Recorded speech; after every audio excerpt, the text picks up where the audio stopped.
সরকার 5ই আগস্টের পরবর্তী সময়ে যেখানে শহীদ এবং আহতদেরকে টপমোস্ট প্রায়োরিটির ভিত্তিতে যেখানে তাদের যথাযথ ব্যবস্থা নেওয়া উচিত ছিল, কিন্তু এতদিন পেরিয়ে যাওয়ার পরেও আমরা আহতদের আর্তনাদ এবং শহীদ পরিবারের আর্তনাদ এখনো পর্যন্ত আমরা শুনতে পাচ্ছি।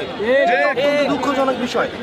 আমরা চাই এই সরকার, এই অন্তর্বর্তীকালীন সরকার সবচেয়ে বেশি প্রায়োরিটি দিবে আহত এবং শহীদের যে পরিবার রয়েছে তাদের যথাযথ ব্যবস্থা নেবে।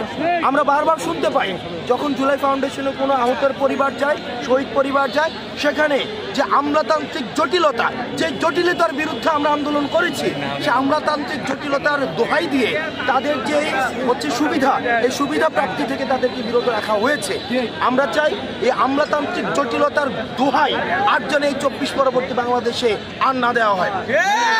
সর্বশেষ কুমিল্লা এই ফ্যাসিবাদের বিপক্ষে সবসময় একটি শক্তি হিসেবে আবির্ভূত হয়েছে। হাসিনার নির্ঘুমের কারণ ছিল এই কুমিল্লা। কুমিল্লা থেকে ফ্যাসিবাদ বিরোধী প্রতিধ্বনি সবসময় উচ্চারিত হয়েছে। আমরা কুমিল্লা থেকে ফ্যাসিবাদ বিরোধী লড়াই অব্যাহত থাকবে এবং পরবর্তী 24 পরবর্তী আমাদের যেই জনমানুষের আকাঙ্ক্ষার যে বাংলাদেশ বিনির্মাণের যেই আমাদের স্বপ্ন, সেটির যাত্রা এই কুমিল্লা থেকে আমাদের প্রশস্তিত হবে।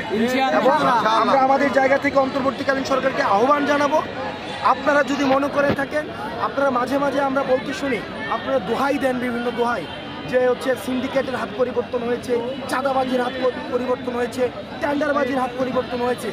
আপনাদেরকে তো আমরা দোহাই দেওয়ার জন্য এখানে আনি নাই, আপনাদেরকে এক্সকিউজ দেওয়ার জন্য আমরা এখানে আনি নাই। আমরা আপনাদেরকে এখানে এনেছি পদক্ষেপ নেওয়ার জন্য। যেই হাত চাঁদাবাজ করে, যেই হাত টেন্ডারবাজি করে, সেই হাতকে ভেঙে দিতে হবে।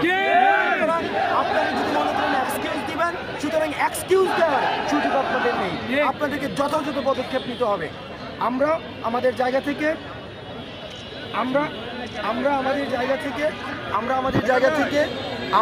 5ই আগস্টের পূর্বে যেভাবে ফ্যাসিবাদের বিপক্ষে আমাদের সুদৃঢ় অবস্থান রেখেছি, আমাদের এই অবস্থান অব্যাহত থাকবে।